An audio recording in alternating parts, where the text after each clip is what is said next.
Yeah, I would like to ask you some questions about your experience of doing the doctorate, as it's guided by Gail in some way. So if you had to tell us a bit, that when did you start the program? Which cohort were you in? Oh, do you know, Karen, I'm rubbish at remembering the different cohorts. I think we were five, or were we four? I think we were five. So I was in the cohort with Robert and Sarah and Steve and Patrick. So we were quite more cohort compared to some. It varies, doesn't it, across the years? So when did you finish then? Because we're 8. So you finished? I finished in 2018. So I started in 2014 and finished in 2018. I did it in 4 years because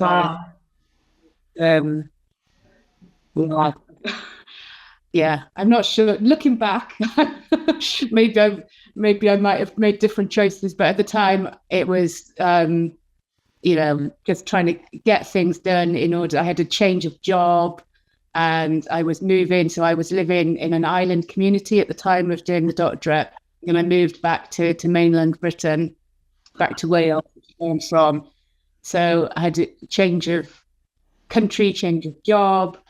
And I kind of wanted to finish the doctorate and move on, if that makes sense. Not that I didn't enjoy doing the doctorate. It wasn't like... Of course. So if I had to ask you, and I think this is a personal interest, what advice would you give in terms of study skills and work to somebody who's kind of working at it?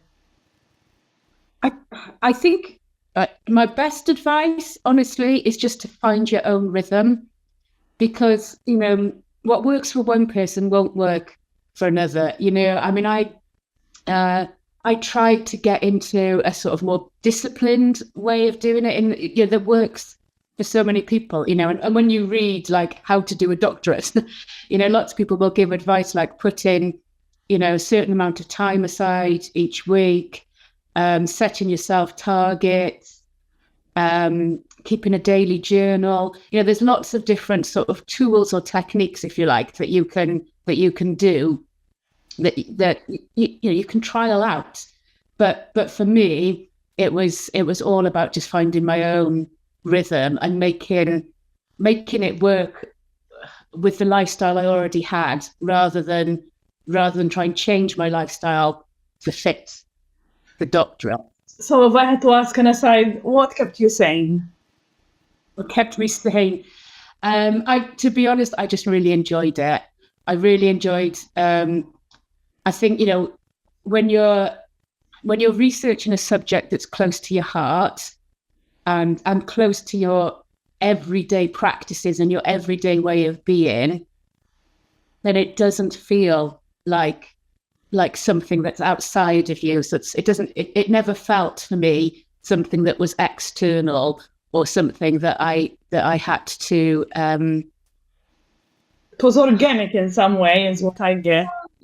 Well, yeah, it just, I was listening to the news just now when I was waiting for us to get started. I often listen to like BBC News in the morning with a cup of tea, just to kind of to get my brain to function after a night's sleep. And I was listening to there's a chap in Britain who in his 80s, an ex-music teacher, who was diagnosed with Alzheimer's. Oh. And what he sort of found, as many people do with kind of dementia diagnosis, he found that like music was still stimulating his brain, because I think I saw this. Yeah, but also still coming from him. So not just that he was, able to sort of absorb music. Basically produced this piece of music, beautiful piece of music, with kind of four notes, or four notes. So it's called Four Notes, and his, and it's lovely as a family therapist. It's really nice to hear him talk about it, because it's him and his son talks about basically being a witness to this creative process, that his father just produces this music out of nowhere, completely spontaneously, and then it ends up in the charts and, you know, all the rest of it. And I think, like, for me, when I'm really in the flow, that's what writing is like for me. You know, I just feel it just comes. There's energy. There's energy and in the process. Yeah, absolutely. And it feels creative. It feels dynamic. It feels right. It doesn't always happen that way. Sometimes I have deadlines and think, oh my word, how am I gonna produce something for this? And then I get into that sense of this feeling like something that's external to me. And that's and what I've learned is that's never my best work, if that makes sense. So it's looking. You're making me think of a quote which I hold dear. I think it's by Picasso, but I'm not sure. Inspiration will come, but it has to find you working. There is this quote. I think it's Picasso, but I'm not sure. That inspiration will come, but it has to find you working. Yeah. That makes sense. So if I had to take you back to 2014, or maybe even a bit earlier than that, why did you choose this doctoral program? There are many. Okay. Yeah, and I did because I was doing some teaching in the University of South Wales at the time, just some kind of visiting lecturing, not a full-time lecturer. And I did look at sort of going down the kind of PhD by portfolio route, because I'd already sort of written some work, but it wasn't enough to submit as a whole portfolio. But I thought, you know, over a couple of years that I could kind of produce something in that way. Sorry about that. So I'd looked into those kinds of options. I guess I'd looked at more traditional PhDs, and I'd looked at this kind of PhD by portfolio or PhD by publication routes. And it was Billy Hardy, who you just mentioned, said to me, you know, why don't you have a chat to Gail Simon? And, you know, I'd read Gail's work, but didn't really know that much about Bedfordshire at the time. I was just familiar with Gail and her writing. And when he mentioned that, I thought, yeah, that feels like a fit, you know, that I know we have similar kind of practice and research interests. So it was really following having a conversation with Gail and understanding that what Bedfordshire offered that a traditional PhD doesn't offer, which is a community of practice. It offers that kind of opportunity to be amongst and with people who are not just concerned about their profession, but they're concerned about their ongoing practices, and they're concerned about the world. They're concerned about, you know, social justice issues, and that for me was when it all kind of came together. And I thought, yeah, this is where I want to be. And how did you connect in any way to the history of the program and KCC? Was that in any way, you know, something? Yeah, I mean, I was aware of KCC. It always, I guess, been there, but very much in the background for me, because I'm not from England. I've never worked or practiced in England, and I guess in Wales, you know, there are just, I guess, different influences. So I had done a year at IFT, at the Institute of Family Therapy in London, before finishing my qualifying level of training in the Family Institute in Wales. And it was the Family Institute in Wales where I really felt at home. So you met Jeff, you met Kieran, you met all of those. Yeah. And Mary. Yeah. I had this sort of sense of being at home in a literal geographical sense, but also in I guess an epistemological or ideological kind of sense. It felt like a good sense of belonging. So a good fit on a personal level and a good fit on an, I'm thinking academic level, but also relational level. Absolutely. Yeah. And not the kind of fit that means a comfortable ride the whole time. Far from it. It was as training should be. It was challenging and stretching and exploratory and all the rest of it. But it just, that felt right for me. And when I contacted Gail and I first had that sort of link with Bedfordshire, I had that same sort of sense that there was a sort of flow between my ideas, the ideas that I had generated, or that had been co-created within the Family Institute, and the ideas that were in flow in Bedfordshire. That it felt like coherent in some way, I'm getting. There was definite coherence. And I think that, if you like, the history of KCC is part of that story of coherence. So it might not be part of my sort of personal individual journey, but it's definitely part of the journey of ideas. And so then you came to actually enrolling on the doctorate, and how did you manage to find the focus? Well, that's focus, I mean. Yeah, it was kind of the other way around for me. So I had the focus before contacting what I wanted to research. I knew what area of my practice that was just sparking my curiosity, and I also I suppose at quite an instinctive level, I knew that I would get a lot from it, and I knew I needed to stretch myself in that particular area. So my research was both sort of retrospective and current, if that makes sense. So I was inquiring into groups with women that I'd facilitated some years ago and ones that were ongoing, and I was really interested in how much these groups that I'd been part of had stayed and were staying with me, and how much they were changing me and my practices, and the sort of transformation that I was witnessing in others. And I was also interested in the, again, that sort of narrative of coherence between. So even though these groups were divided by many years in terms of time, and they were divided geographically, they were in very separate localities. It felt to me like they were in conversation with one another. I'm hearing you speak, and of course I'm familiar with your research, but even as you speak with your love for it and with your passion for it, I get the sense of the co-creation of the group process, but also something personal transformation in some way as well.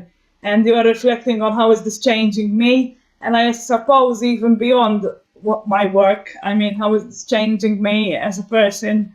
How is this changing me as a professional in my personal life, my relationships? Very profound. Yeah, absolutely, Karen. It was, much more than what is it that I am doing as a therapist or as a group facilitator that is different now. It was also, what is my sense of self like now compared to what it was, and in relation to and with my family, my loved ones, my communities, and part of different kinds of communities, and the people I was in conversation with, so the people in the group. And I was just, I suppose in a way, I just knew that like there was something kind of magical. I know it's a daft word, but there's something quite magical about what was happening in those groups, and I was just, I suppose, quite fascinated by what that was. It's quite intimate at the same time. Like I get this feel of it's a journey. Yeah, thank you very much. I know you'd say that, but like this transformative process, I suppose, is the word I kind of cling to. Yeah, absolutely. Yeah, it's a wiggly road, isn't it?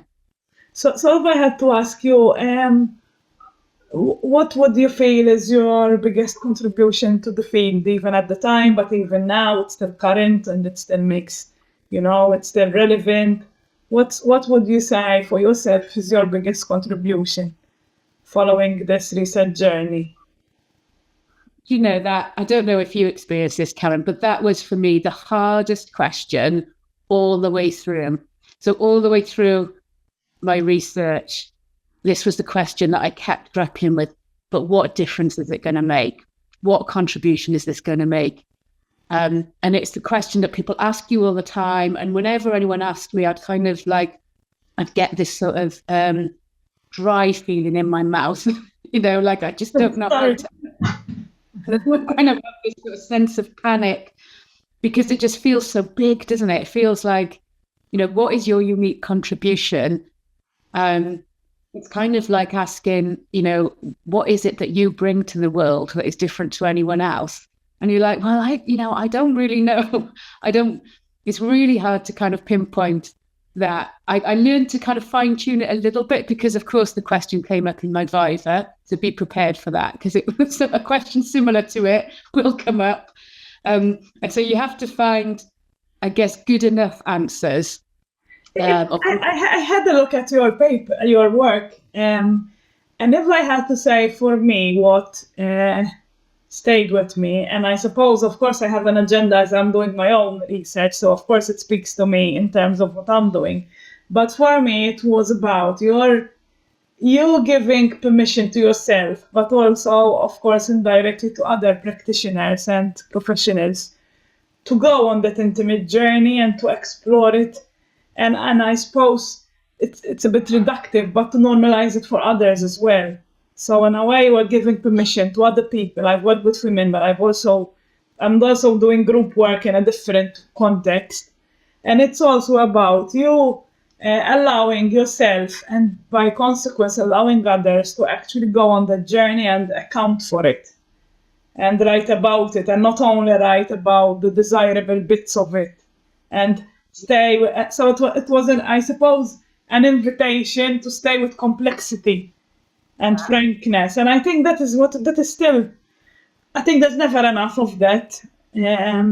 So how do you manage the academic rigor and the professionalism and the strong academic background and the relationship? And I think you managed to do that, at least for me, that very nicely.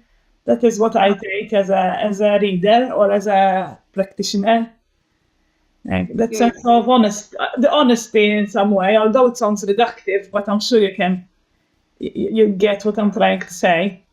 Yeah, definitely. And for me, it was really important to explore my own stories, because if you're exposing other people through a research process and you're asking people to go to their uncomfortable places and to share with you their challenges, their really difficult life experiences. Because obviously, my research was talking with women who've experienced sexual abuse. So, I wasn't asking them to talk about the everyday stuff. Of course, very heavy work. Absolutely, and of course, that wouldn't have been done unless they were entirely explicitly wanting to share their stories, which and a lot of them, a lot of the women involved were really, they drove me. They were saying, "How are you doing with your research, and how can we help you?" And I really want to tell people about this. And they would contact me in between and say, "I think I've got something else to say that I didn't get to say." So it felt like they were very much part of the process. But I don't think I could have done that if I didn't also then share some of my experiences or go to some of my edges, because that wouldn't feel right for me.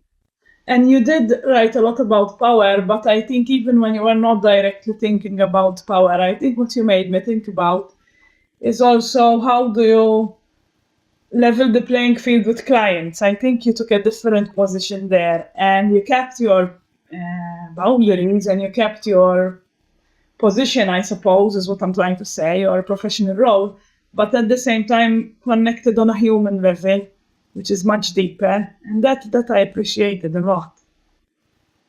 Yeah, absolutely. And I think that's probably something that I've always done and continue to do, is kind of pushing the edges of what we think of as therapy or therapeutic encounters. And you know, the idea that helpful conversations can only happen in a kind of clinic space, it's just, you know, to me that just feels so kind of outdated, you know. And those of us who work in kind of community settings, we know, you know, how many stories get told when you're, you know, in the car on the way somewhere, when, you know, someone's in the back seat or the passenger seat and just says, I've got something to tell you. Or, you know, how many things happen when you're just, you know, you're in the corridor walking between rooms, or, you know, so we, you know, we know that important conversations happen in the spaces between. Exactly. And in the spaces outside. And so, you know, for me, that's what I guess what I continue to sort of push for. And that's, you know, my current practice is very much kind of based on community dialogues and meeting people in the spaces where they want to meet. So I have to go back to the program. So before, you mentioned earlier that what was special maybe about joining this program was you not just joining an academic institution with rigor, but also is joining the community of practice of like-minded people. So I can think about ideas of solidarity, ideas of co-construction. Anything else that makes this special, that makes the program that you would you know give? Okay, so if I'm walking up and I say, I'm thinking of going to Bedfordshire, and you've been there, what would you tell me? What advice would you give me? Yeah, and I think I think there's something about the kind of the cohesion between the different cohorts. So and I think what I would say is that, you know, it can feel like so each cohort, I guess, is its own community practice. They're all kind of connected to each other. And I think what's special about Bedfordshire is, you know, this sense of coming together. So the sort of the teaching days, if you like, and it is, you know, it's sort of teaching like learning heavy. I think I would, you know, kind of explain it as, you know, the teaching is much more sort of facilitation or offering reflections, offering feedback, and everyone is a part of that. But it's, you know, those teaching days are kind of opportunities for people to come to, and of course it's mostly online now, and of course that does involve loss, and I absolutely recognise that. And we don't have that joy of getting on the bus to Puttridge Bury and, you know, all the rest of it. That's all just really good fun. But you know, I always really enjoyed meeting with other year groups and kind of seeing where they're at and exploring ideas. But I do think that is something that offers additionality, that there is this kind of crossover between all the different cohorts, and there are points of connection. And then there are times when you do just sort of spend time with your own group. And it's the research consultation days, I guess, you know, it's that middle day of a 3-day block when we all just absolutely immerse ourselves in each other's research, and all kind of offer feedback and all think together. And it just feels so systemic, doesn't it? You know, it just feels so, you know, like our practices when we all put our heads together and we're all transparent with each other, and we don't hold back, and we don't withdraw, and we don't withhold. We share with each other what we're experiencing. In a way, there's a culture of generosity. That's a really lovely way to put it. Yeah. I think that's right. Yeah, and some of that can be because sometimes when we're being our most generous, we can always also be quite challenging. And of course, it's when we're talking about something that is ours, we imagine it to be ours, our research, our writing, our proposal, and we put it out there for feedback. Of course, that can involve an element of pain when someone says, "I don't like how you did that," or I would do it like that. But when the dust settles, of course, you do, and you go, "Oh, right, actually, that was really useful," or actually, that idea I can really work with, and doesn't that add to what I already have thought about? And so, there is this kind of sense of co-production, of co-construction, and I think that's really important because I don't know that you would get anything like that in a traditional PhD. I'm with you there. So I had to take you back to you completing your studies, and what sorts of things happened to you as a result of doing this doctorate? The first thing I thought of was at a physical level, physical changes. I put on weight. Oh my God! Staring at a screen all day, and having to write for whole days at a time sometimes. I put my back out because of the same reason. So, it comes with health warnings. Yeah, health on the job. Right. And I remember someone in the cohort above me say, make sure you take regular walks and, don't just spend all day, and of course I ignored it because when I get into a flow, I'm just like there and writing anyways. So yeah, take the health warning as well. But apart from at a physical level, I think it does open doors. I was surprised. I kind of, I didn't know what I would be stepping into when you become a doctor, when you become an academic. But actually, I've really enjoyed maintaining those academic links with the University of Bedfordshire. So obviously now I'm a supervisor and tutor on the course. I do other teaching in Wales that I probably would have done anyway, but I think the doctorate adds a new kind of lens to that. And how has it changed you? We have to think, of course, you're more knowledgeable, if that is a word, but how has it changed you even in your teaching or in how you position yourself with students or trainees? I think it's like many sort of transformative experiences is I feel both more confident and more humble at the same time, so it's like I've got this sense, I guess, of that I feel more comfortable with what I know and with what I don't know. Oh, okay, that's a very nice way of putting it. So you feel competent at the same time, able to be open to new experiences, new ideas that you might not be familiar with. Yeah, absolutely. I've just finished teaching on a foundation A course, and just read some of the kind of final paper. We had our last day a couple of weeks ago, and I've just been reading some of their papers, and I've just been blown away by it. Blown away.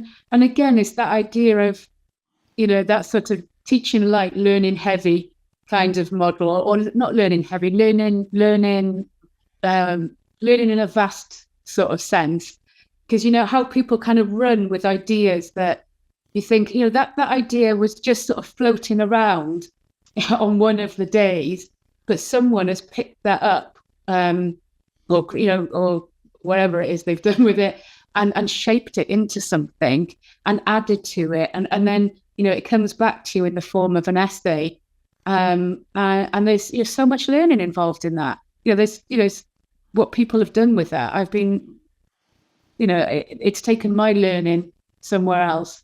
So we're never, are we, as and you know this as well, Karen, as teachers or managers or leaders, we're always in a kind of a two-way or multiple-way sort of process, and we're always open to learning.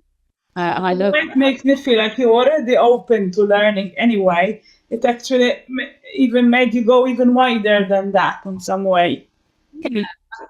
Yeah, I think so. And to be much more comfortable within a sort of spirit of inquiry. So not just in terms of kind of having more knowledge of research methods. I think that is true. I am definitely more knowledgeable in terms of research methodology than I was, when I started back in 2014. Absolutely.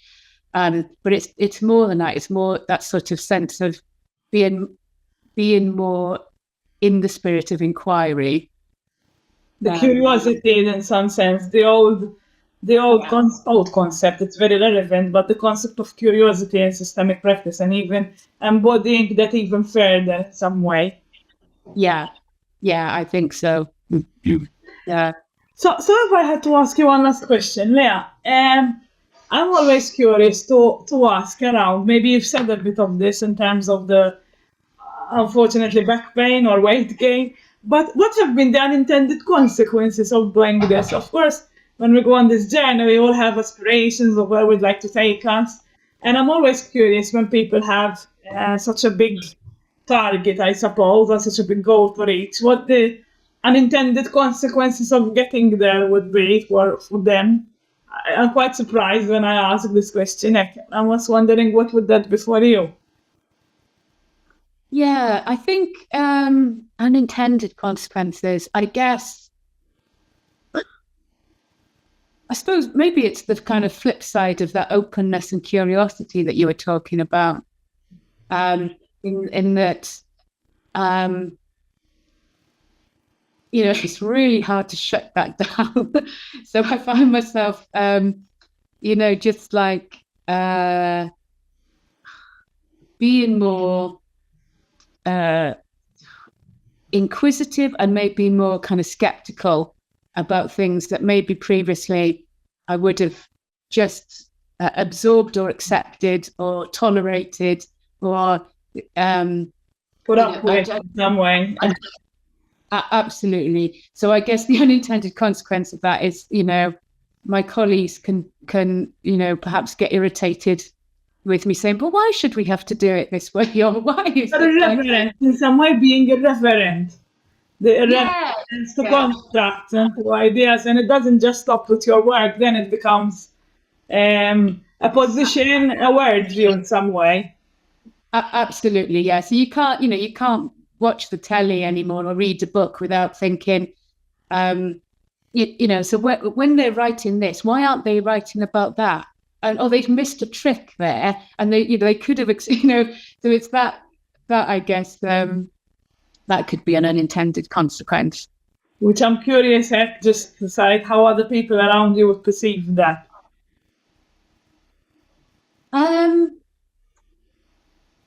Yeah, I think probably people have noticed. I've probably noticed that I'm a bit sharper.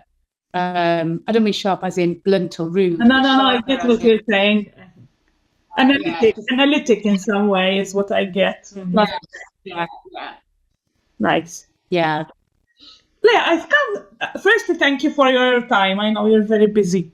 I don't have any more questions for you, but I was wondering if there's anything you'd like to add when people who are maybe considering the doctorate or starting off on it, and if they hear this interview or maybe bits of it, because I'm not sure exactly what Gail had in mind. But is there anything else you'd like to add? I think when you start on a doctorate, wherever that's at the University of Bedfordshire or another university or somewhere independent of a university or somewhere anywhere in the world, when you start on something that is essentially a lengthy project and a project where you are entirely investing of yourself, just my advice would be just to make sure that you're really interested in what you're going to be about, and not just in terms of I don't just mean your research question or your methodology or the literature. What are what really moves you, and what are you interested in within that movement? I think, anyone kind of starting this process, just make sure you start from a point of interest in it, because you've got to sustain it for a long time. And it will. No, it's more than interest; it's passion. Almost, you need to be passionate about this. Yeah. Yes. Yeah. Yeah. Absolutely. It needs. It does need. It is like. Like I'm not much of a gardener, but I've got some roses in my front garden that I'm rubbish at maintaining, and they sort of die off periodically. And but you do have to tend things and look after them, and that includes yourself and your relationships whilst going through. Where it's going to take so much of your time. How to hold your research, how to hold your relationships. Absolutely, yeah, and your own integrity and your own values, and your own health and well-being. All of those things are important, and that's a lot to hold. Definitely. Yeah, but I think that sense of community that we talked about that Bedfordshire offers. I think that's where that really comes in, because when you're holding a lot, you become aware that people around you have got your back as well, or they're holding things for and with you. And if when you're in a community like that, that is much more nourishing than doing it on your own. So now I'm making smart choices as well, and making sure that you access the resources that are available to you. Absolutely, yeah. And surround yourself. It's a bit like surviving difficult jobs, isn't it? I can't tell you how many times I've talked with people who are having a really tough time in work, and it's the same kind of advice. Surround yourself with allies. Whether those allies are your immediate colleagues, or whether you have to go and find them somewhere, or whether they're in a book or in a film or in a painting. You have to find people and things to sort of to stand alongside you so that you feel connected.